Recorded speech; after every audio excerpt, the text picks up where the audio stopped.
Alrighty, good afternoon, everyone. Thank you very much for those who are in person for joining us here at Digital Futures. My name is Pat Limbach. I currently serve as the Vice President for Research here at the University of Cincinnati, and I'm pleased to welcome all of you in person and those online to our latest Digital Futures Flashpoint Conversation of Consequence, as we call them. First off, for this one, I want to thank our sponsors, the Democracy Defense Project, for helping sponsor today's conversation. We really appreciate their support. I also want to thank the brains behind our Conversations of Consequence, Senior Associate VP Jennifer Kravickas and her team, who have helped organize today's event. For those of you who are joining us for the first time, Flashpoint is a series of thought-provoking conversations.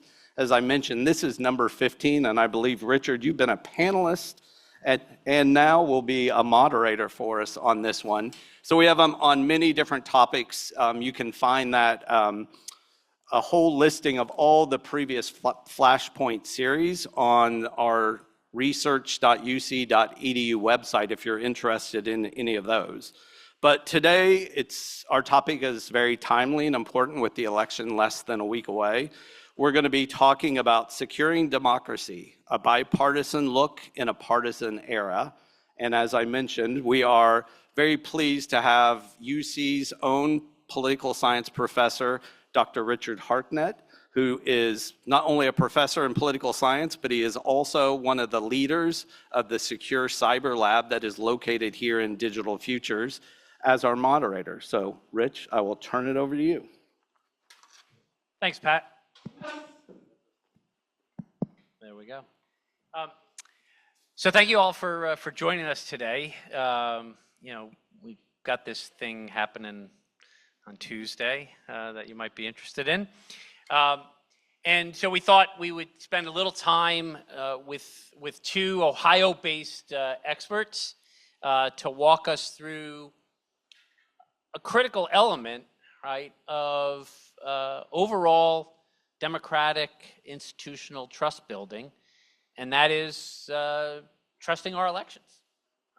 Right? And so I'm really pleased to be joined today on stage by former Secretary of State of Ohio, Mr. Ken Blackwell, who has lots of other hats that Ken has worn throughout the years in terms of public service, and former Congressman Zach Space. We were just talking about our connection to Tuscaroras. It took me a little while to learn how to say that properly. But we have, I know, a couple of students in the audience from the Portman Center for Policy Solutions, which sits in our School of Public and International Affairs and is dedicated to this bipartisan approach to thinking about our future, right, as a democracy. And so I just wanted to, just reflect on the fact of just make 2 points before we get into this conversation. And that's the way we would like to do this. So we're going to do it as a conversation. I'll throw out a prompt question or so. We'll go to the audience, ask you to engage, and then I'll kind of riff off of that, and we'll have I think a really important discussion moving forward. But when you think about democracy, this concept that we should organize governance in a territory based on the notion, in our case, James Madison's notion, of the consent of the governed, right? The consent of the governed. That's actually, in terms of human history, a pretty young idea, right? Like for most of human history, who ruled a territory was primarily dependent upon who your dad was, right? I mean, in some cases it was who your mom was, but most times it was who your dad was, right? It was bloodline, or is whether you had the most coercive force, right? Like Were you the most armed? So this idea, that we are going to hand fundamental governance over to the general population and ask them their opinion, right? Is, when we talk about, you'll hear politicians talk about the American experiment. And why do we use that term experiment? It's because, relative to human history, we haven't had a lot of time doing this, right? And this mechanism by which we find that consent, right, is through the electoral process. There's other ways, a little bit, referendums here or there, right? But it's primarily this electoral process that gives us the ability to find the consent to then govern. And clearly, in terms of polls and things of that nature that are out there, there's folks that are questioning that mechanism, right? And that gets to a more fundamental issue, because if you don't have trust in the mechanism, then is it really conveying your consent, right? And therefore, if there's questions about whether your consent, right, that this is really how the government should be made up, if that's not at least held by the majority of folks, and the folks that lose, feel like, hey, it was fair, we lost, we'll dust ourselves off and come back to this. If we lose that, then we're getting into the fundamentals, right? Because people are saying, hey, that's not a thing that's representing me. And so today, we're really pleased here at the university to be able to bring together both the experience, wisdom, but also, I would say, the forward-leaning nature of both what Ken and Zach are doing with this Democracy Defend project that you're both associated with. A bipartisan approach to try to taking this issue on. And so I wanted to open it up initially to say, we've had lots of tussle and tumble throughout our history, one time leading to some serious arms to adjudicate how we're going to move forward. So we've had rough times in the past. What is it right now, from both of your perspectives, that would get you to cross over from your different political starting points and say, hey, we have to take building trust back in? So before we get to how to do that, I'm just curious about what motivated you, right, to take this project on. What is it right now that leads you to believe that we need to defend this democratic process? And Ken, can I ask you to take and if you notice, I put him on my left and Zach on my right, just to confuse the audience. Yeah, just to do that. Richard, it's a delight to be with you, and I've enjoyed my work with Zach and DDP, and I look at this partnership with Digital Futures as something that can build as we go into our second 250 years. I start off with an observation of Aristotle, who said that there was a dynamic tension between the organized power of the state and individual freedom. The more muscular and organized the power and centralized in the state, the more threatening to individual liberty. And so the magic, as far as I'm concerned, in our 250 years and our constitutional republic, which is the form of democracy that we have, is that the framers of our Constitution understood that they needed to, work against the concentration of power within the central or federal government. And so with an emphasis on the individual, they had to frame it in a way that made sense of building a community that could be forward-looking. And so they operated from the old e pluribus unum, from the many one. And so there had to be some governing shared values that actually made sense to those now free-thinking individuals to actually delegate some power to the government, those in the government, to do things that were in our community interests. And so that has always guided me in my approach to being engaged. I mean, look, the other framing of our democracy is that the framers, it evolved that we have a two-party system. And I will just tell you, the one area where the two parties agree is shutting the door on the third or fourth or fifth party. so that within that context, I've always found it in our national interest is that if we can have robust discussions and campaigns, but once the dust has settled and the free individuals who have come together give you a marching band, that we need to get busy and work and do it. And so from a historical perspective, it is e pluribus unum, from the many one, having a robust discussion, but in the final analysis, I understand the challenge of how our system is structured. The reality is that we have a highly decentralized system.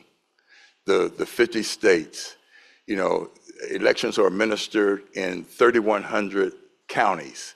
The states don't have an homogeneous way that they do it, but it should be all guided by making sure that we respect the dignity of the individual and the ability of the individual to speak into the dialogue that will give us a national consensus. And once that is established, we need to get busy and act on that until the next opportunity to make a decision as to who's in the starting lineup. So that's where I am, and I've done this internationally, and I've done it nationally and on a statewide basis. But I've also understood the importance of going into the precincts in a county and making sure that people ultimately have confidence that no matter how robust the discussion has been, that they can at least accept the results, that this is what the people have said through the ballot box. Thank you, Richard. Hello, okay. Thank you for hosting this forum. It's good to see my friend Ken again, and it's been a pleasure working with him over the past few months on this issue. You asked me a question, or asked us a question about why this drew us, and I agree with everything Ken just said, by the way, but to really underscore what you opened this forum with, Richard, if you think about the creation of democracy, when the Federalist Papers were written and when the Constitution was authored and adopted, at that moment on this planet, there was nobody anywhere in the world living in a democracy. And here we are 250 years later, and there are billions of people on the planet living and thriving in democratic societies. It is very much still an experiment. When I got a call from a trusted source, a friend, to invite me on this board, when he told me it was bipartisan in nature, it's like, you had me at bipartisan in nature. I think that it's really, really important that we begin to be intentional about dealing with the tribalism that has consumed our lives and has manifested itself in a lot of different ways, but especially politically. The ostensible purpose of this organization is to provide the voting public with faith in the credibility and legitimacy of the process. And we're going to talk about that today. I'm quite sure in terms of some of the specifics. There are issues that transcend the structure of how our elections are run that we're also going to probably talk about. Richard, you've been really a national expert on this issue. But my sense is, look, we are in trouble if we can't get along. One of the most important principles of a democracy is there are going to be organic fissures. We don't have to all agree. In fact, that's fundamental. But we've got to figure out a way to stop the division. Now, there are a lot of things that Ken and I don't agree on. We don't agree on our choice for president. We don't agree on our choice for U.S. Senate.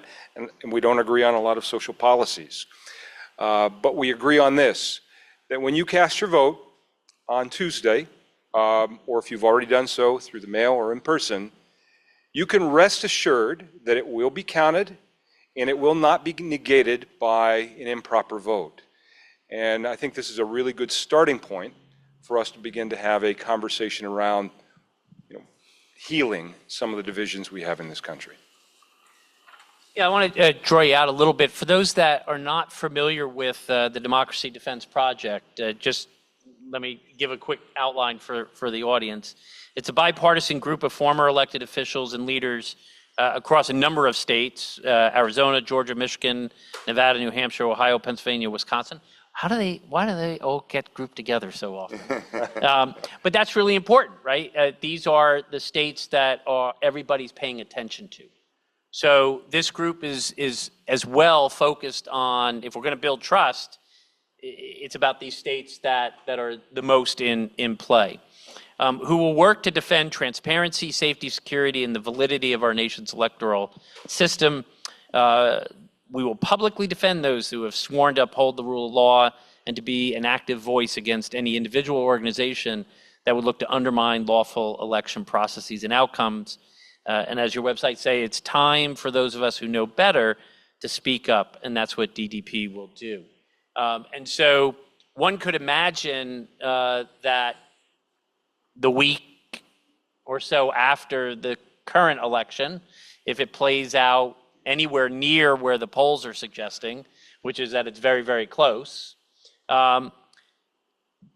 your voices are going to be really important. And I'm wondering what would be the key message? What are some of the key factors that you want to convey to an audience that might be a little skeptical, right? To the audience of the side that winds up losing. What are sort of the key messages that they need to hear?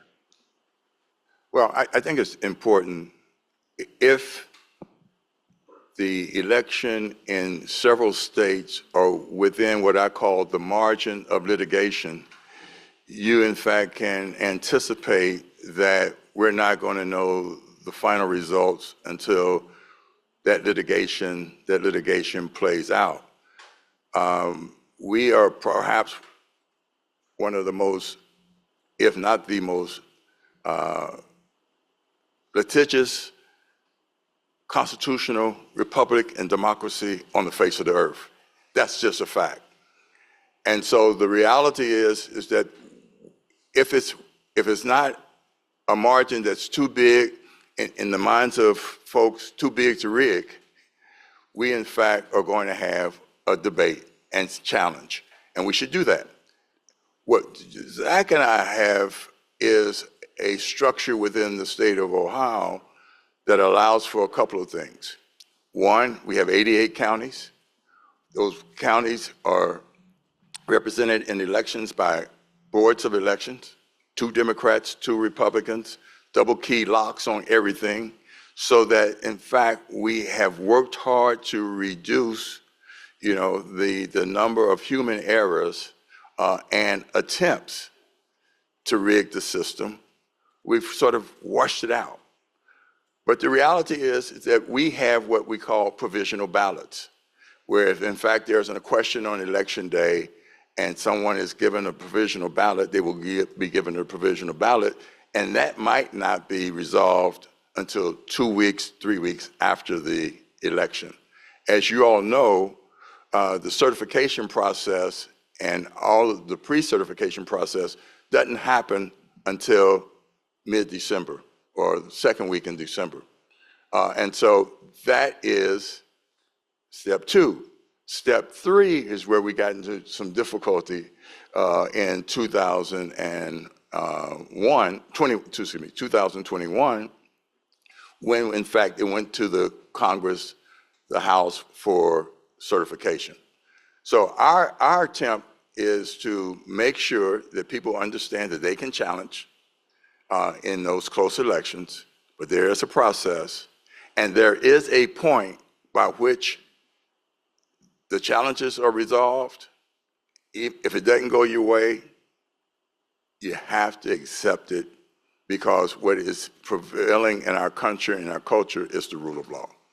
If we can't get people to that point, then that's going to be a challenge. But I think, by example, we in Ohio can get folks to that point. I don't try to tell our board members who are working in Pennsylvania or working in Arizona, how to advance that confidence in the results, but we try to do it by example here in Ohio. So yeah, we're going to, obviously, this will play out. It's unlikely we will know Tuesday night. It's possible, but it's unlikely in my view. And I think we need to let the process work its way through. But at the end of the day, everything Ken said is right, but I worked in a board of elections, local board of elections over in Tuscarawas County. By the way, natives pronounce it Tuscarawas as opposed to Tuscarawas. And I know Ken was Ohio's top election official, so we've both seen this from different perspectives. The folks that work at those polls, number one, they don't get paid that much money. They are subject to a lot of abuse, especially as of late. They're dedicated public services. In 99.9% of the case, they just want to do the right thing. And so I think part of what we anticipate this organization doing is standing up for those who are put in difficult positions by larger party forces, again, to encourage them to continue to do the right thing. So we'll continue to talk about this for as long as it's an important issue, and my hope is that by Christmas, we'll know who the next president is. Richard, let me just say, part of this is who controls and influences the narratives that voters consume, that citizens consume. And this is why what you all do here in Digital Future is so important, because I can tell you, a few years ago, when I was doing the election in Indonesia, I was just amazed at the interference and the control of narratives that were in play by China, by Iran, by Russia. And I can imagine now the sophistication of those who would like to control, influence, direct the narrative that our voters consume are at play. So part of the question is, technologically, how do we weed those false narratives out of what our folks consume that work against what we're trying to achieve? That is, in my mind, that is one of the principal threats to democracy. Again, our primary focus at DDP is to talk about the integrity of the process, the electoral process. But what you just identified, is a real and present threat to our democracy, and it's being instigated by foreign actors on a broad and sweeping scale, utilizing cyberspace, which is cheap and anonymous, identifying purposefully divisions within our society, and then implanting themselves, embedding themselves into those online communities, and beginning to weave false narratives. Typically, simply to create divisions and sow chaos in our country. That is a real threat. And I know, Richard, you've done some amazing work in this field. I don't know if you all know this, but this gentleman to my left is one of the nation's foremost scholars on this issue. And his research has revealed clearly that this is a problem. And it's astonishing to me that it's taken this long for policymakers at every level to understand the gravity and the import of this threat that we have to our democracy. I know that there are things, and I'd be interested in hearing more from you, Richard, about some of the things we can do to hold social media platforms accountable. to identify this kind of activity before it starts or when in its early days, or to flag messaging that emanates from those. I also think there's a role associated with who we are as a culture. We need to be more conscious of the information that we consume and the information that we share with one another. But this is a real and present risk to the future of our republic and certainly to our democracy. So to the extent, and the tribalism that I spoke to earlier, I don't think it's largely driven by this kind of foreign interference, but it is significantly exacerbated by it. And it's pulling us apart, and it's pitting the forces of coherent democracy against real and active forces of division that have significant implications for the long-term trajectory of our constitutional democracy. No, I thank you both for those answers. I won't take the bait and turn this into a research presentation, but I'll flip it on the head, because one of the implications of the research that we've done through our Center for Cyber Strategy and Policy and the Secure Cyber Lab here in Digital Futures is that we are facing campaigns, right? And that these campaigns are more about divisiveness, right, and amplifying divisiveness. And so our suggestion, or the logic of the policy, if you turn that into strategy, is you have to counter campaign. That's the only way you defeat campaigns. I would suggest that you two and DDP represent the counter campaign, right? I don't know if you guys think of yourselves as influencers, right? But that's in fact one of the implications of this, right? Because there's an audience who's going to be skeptical about the election that may be more inclined to hear from Ken than from you, right? Ken's got to talk to that audience, and vice versa, right? There's going to be those that are skeptical that are not going to listen to Ken Blackwell, but they're going to listen to Zach Space. That's what our adversaries do, right? They find the spaces that are dividing and then amplify those divisions. And the only way to build back trust is to have people that, at least have an open ear, right? They haven't shut their ear off to.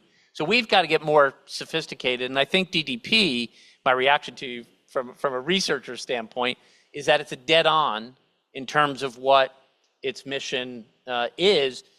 And it has to step up when, not if, but when this happens, right? So we have, and it's fascinating if you look at our adversaries, they each have a little different playbook.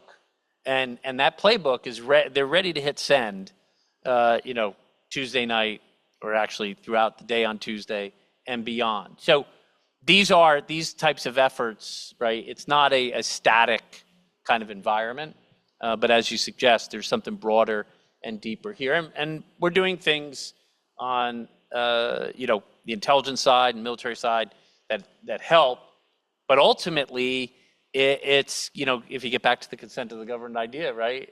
We all have to become more resilient ourselves, but you become important influencers in that effort. Richard, let me just give you an example.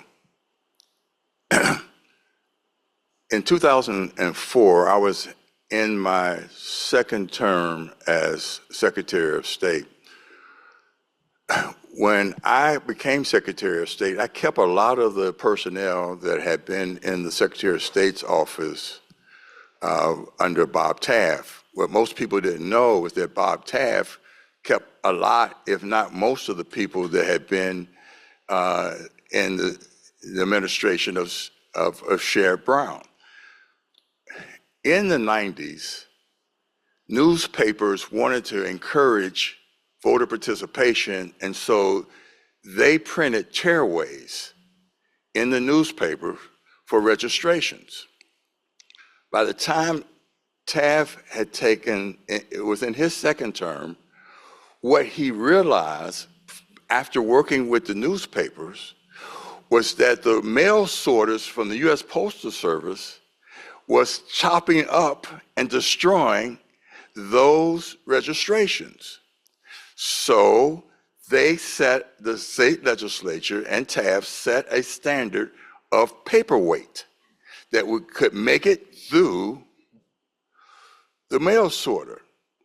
Now, Ken Blackwell takes over from Bob Taft, who has Pat Wolf, who had been with, not only with Bob, but had been with Sherrod and stayed on with my successor. Pat came to me one day and she said, you know what's happening? A lot of folks are turning in because they want the photo op. They're not sending it back through the mail. She said, I recommend that we fend off complaints that we have now a paperweight by readjusting to that reality. We did.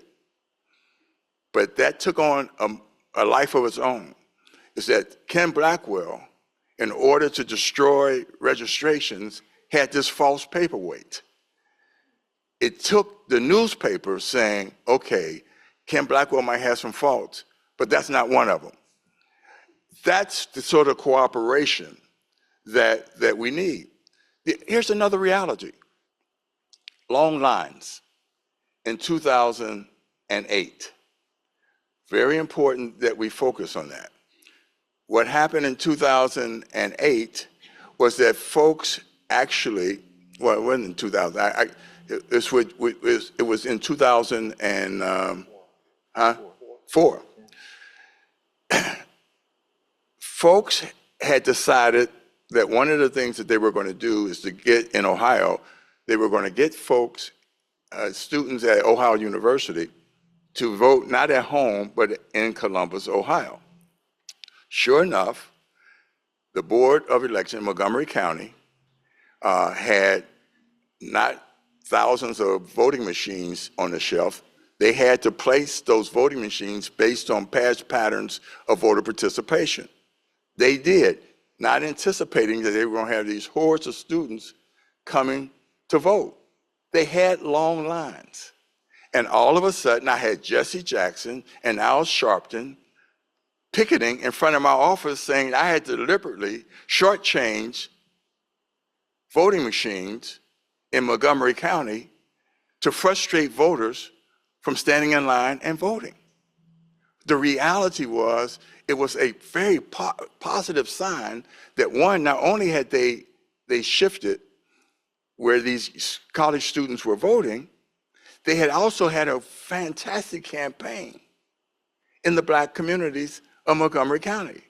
Long lines. And instead of celebrating the long lines like we did with Nelson Mandela in South Africa, we in fact said this was a scheme to suppress voters.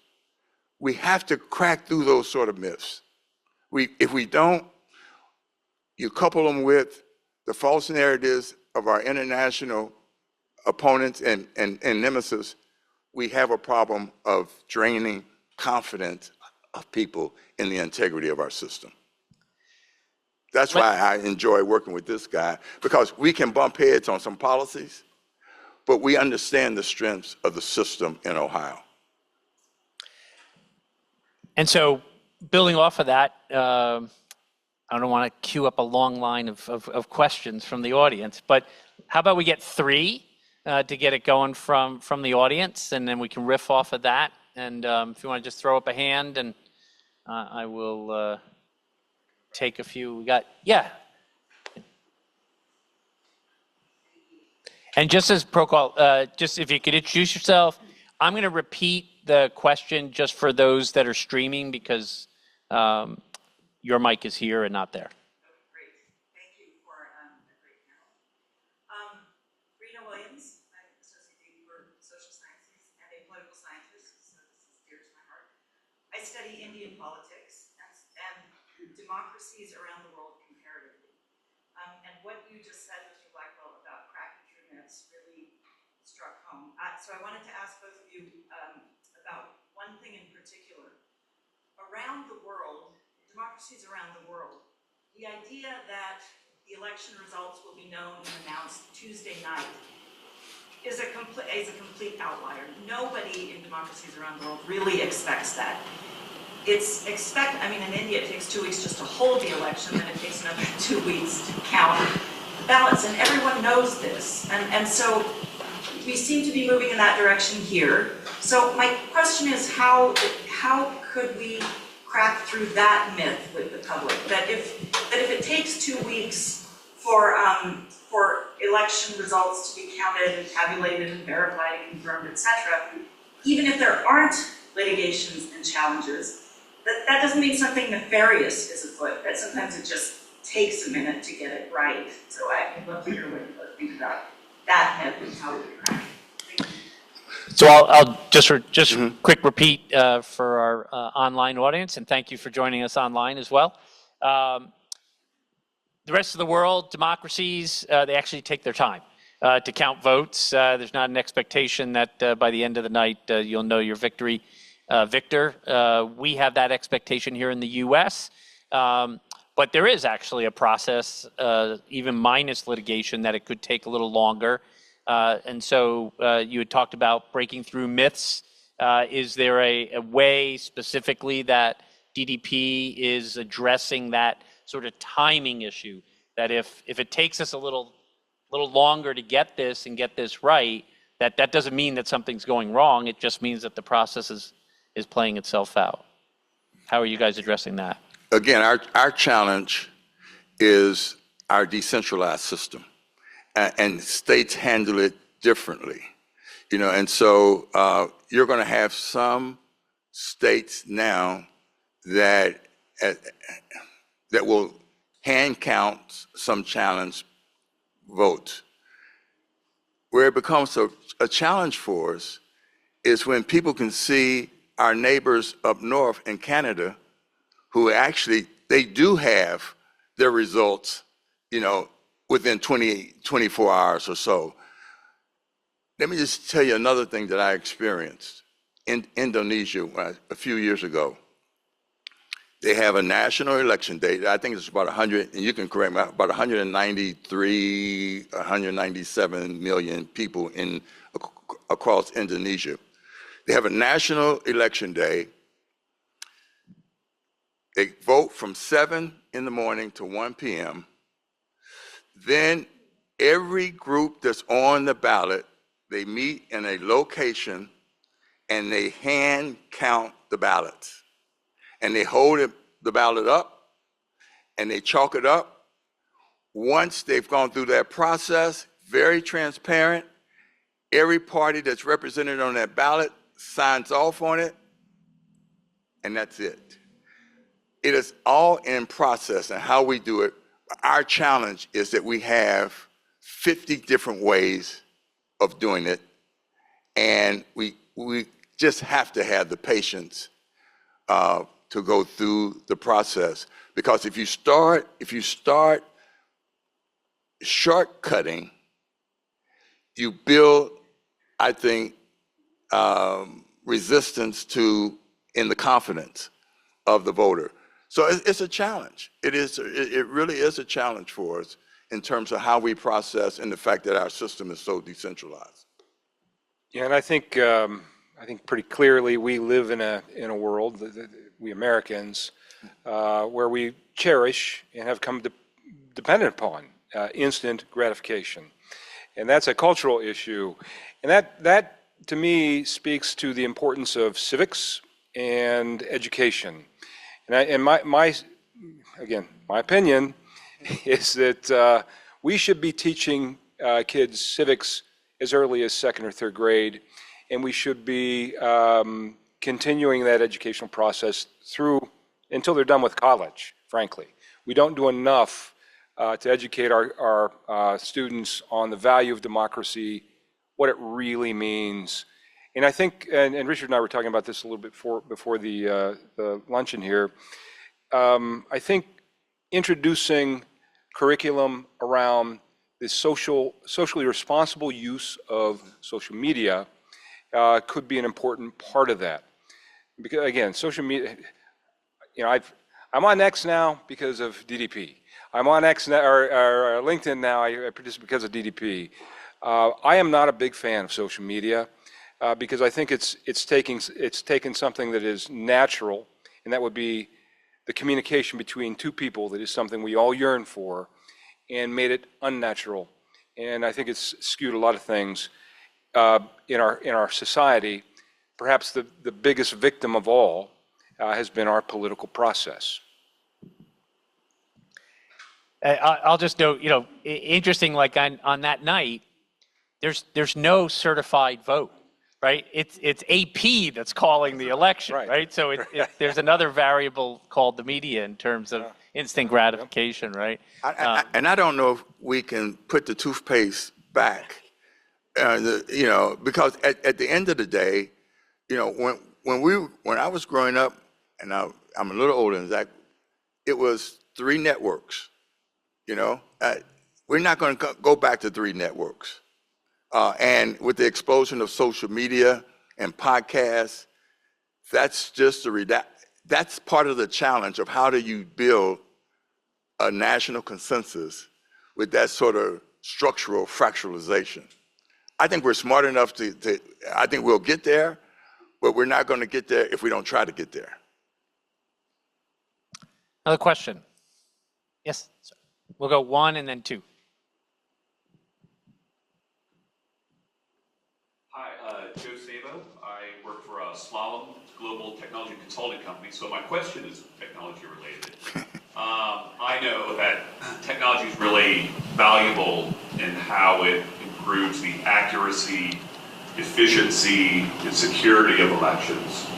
But there is a narrative out there that has sown some seeds of mistrust about technology.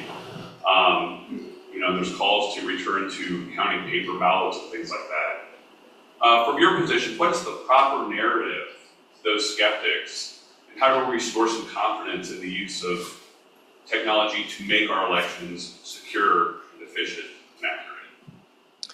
So a question about the role of technology plays with regard to election integrity and possible questioning.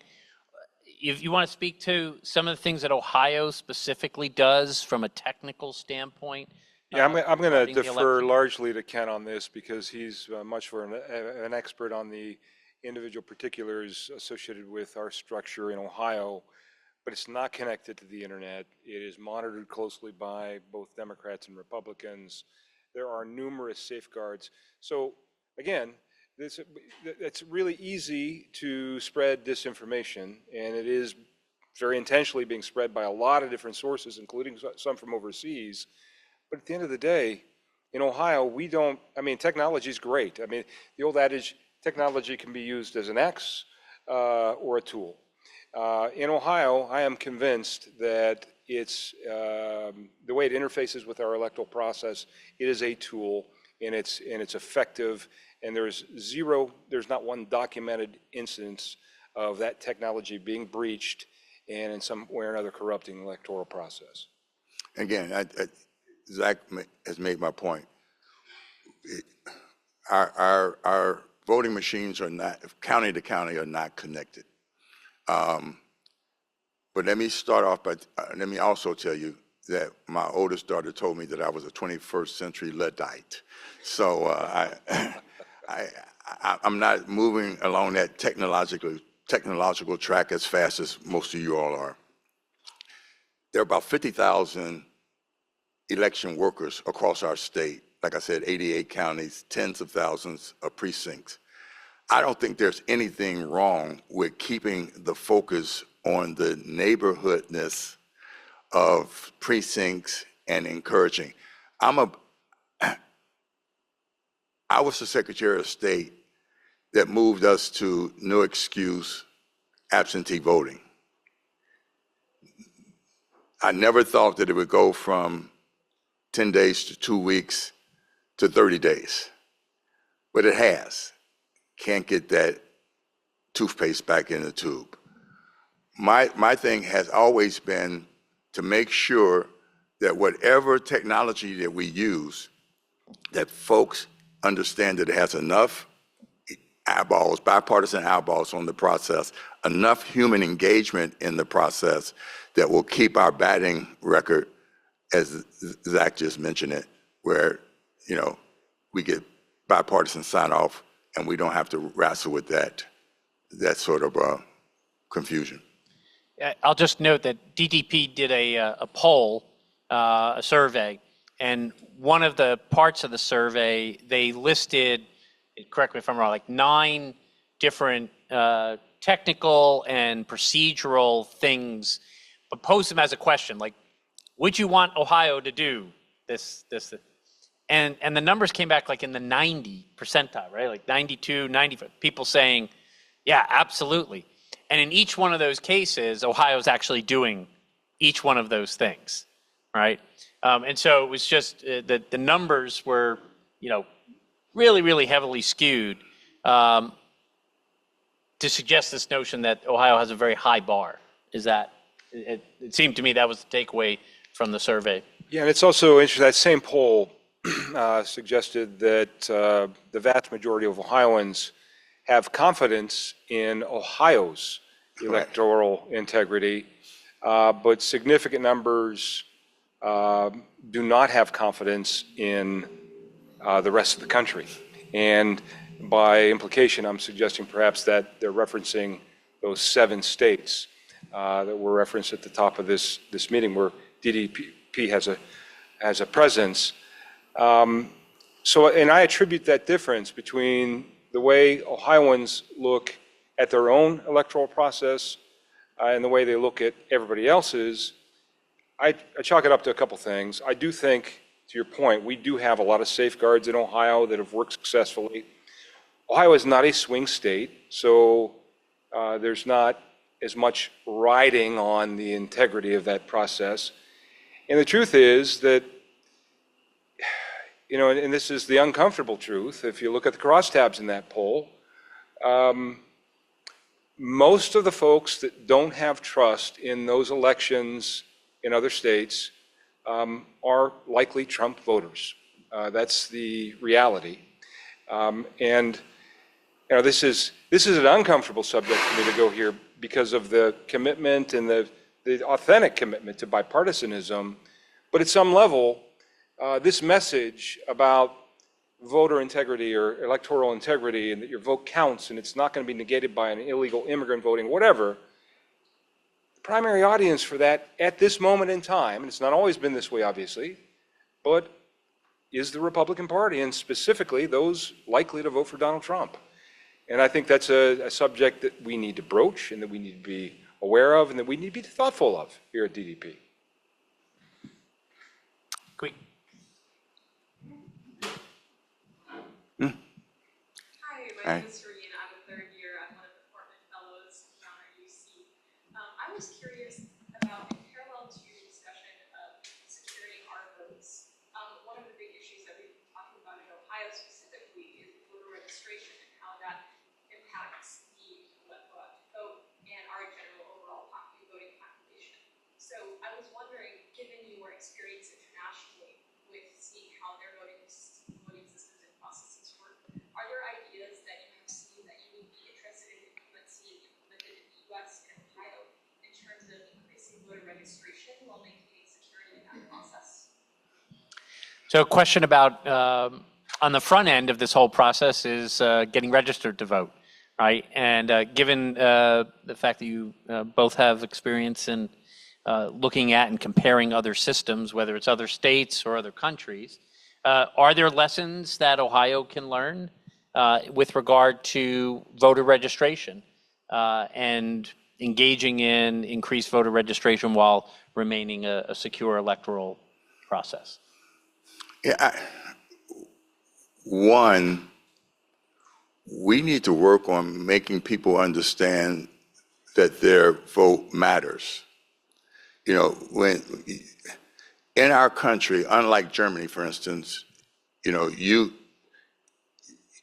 you don't register to vote, they have a very easy process. They have a national ID. You're not going to get a national ID, in our country. My suggestion is that we just turn up the volume on making people understand that their vote does matter. And part of that is giving people confidence that we can detect flaws in the system and we can fix flaws in the system. Yeah, and that helps build confidence, and that's one of the things that we have in Ohio. That's a fairly decent track record of fixing the flaws that we've identified, and turning to churches and civic organizations to help us with voter registration, because in our decentralized system, everything is decentralized and dependent on enthusiasm from the grassroots up, not from the top down.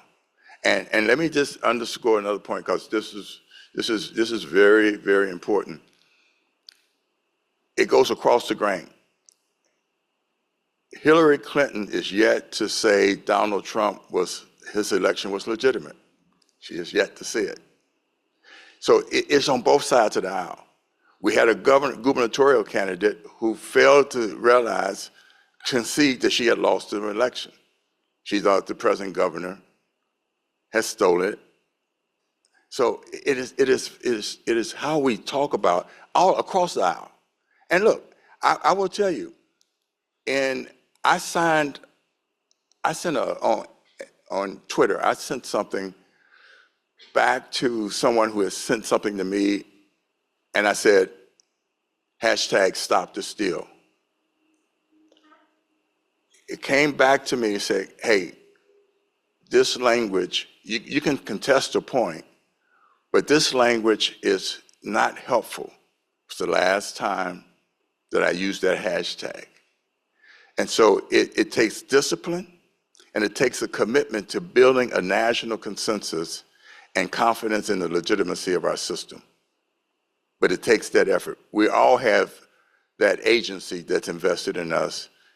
And as I wrote down here, that the human condition isn't a spectator sport. You can't sit on the sidelines and think that you can influence the arc of history in a given direction.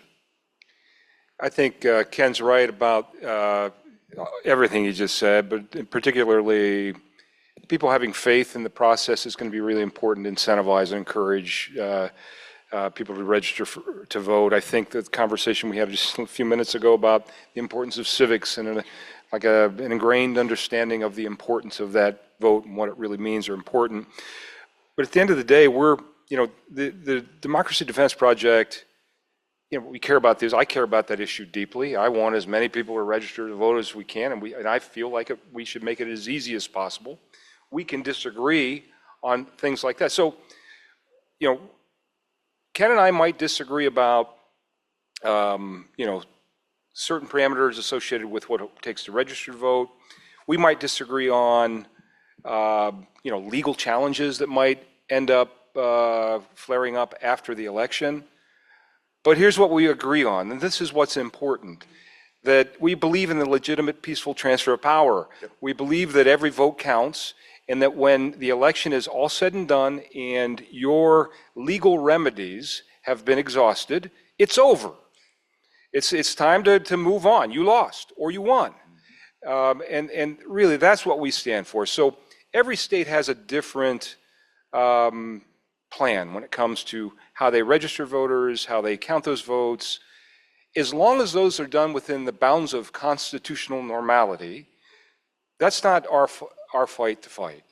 Our fight to fight is once those votes have been cast, it's a legitimate election. There is no one that can legitimately question the accuracy, the efficacy, the value, or the truth of that final say. So I feel you when you talk about the importance of registering voters, but from our perspective on this platform, our primary concern is to make sure that people have faith that when they finally do vote, that vote will be counted accurately. So to be respectful of both of your guys' times, I know you have other commitments, and we've hit up against our witching hour. I'll just note that on Monday, our Portman Center, and I see our executive director back there, Professor Lewis, Andy Lewis, we had Senator Manchin in with Senator Portman, and they walked a little bit through the electoral reform, the electoral count reform bill, so that, to your point, Ken, flaws, gaps that we hadn't anticipated before, and you come back around and you try to fix them. So that piece moving forward towards ultimate certification, hopefully the ambiguity that anybody might have argued was there isn't there at the federal level beyond that. But I want to thank both of you for taking time out to walk us through this, talk us through this. I'll challenge all of you to not stop this conversation in this room, right? But to take this conversation one step concentric circle out there as you talk to neighbors, you talk to, I like, the reference to neighbors, right? Neighborhoods. That's part of the counter campaign, right? You have to actually talk with each other in a civil way. I hope that you got a little bit of ideas that you can pass along across the table. Hopefully, maybe we get this done before the next holiday and we're not into multiple holidays that you have to have that conversation with people. But thank you also for joining us today here at Digital Futures. Thank the Office of Research for giving us the opportunity to have this conversation. And thank you for joining us online as well. And so would you all join me in a round of applause for Zach and Ken? Thank you.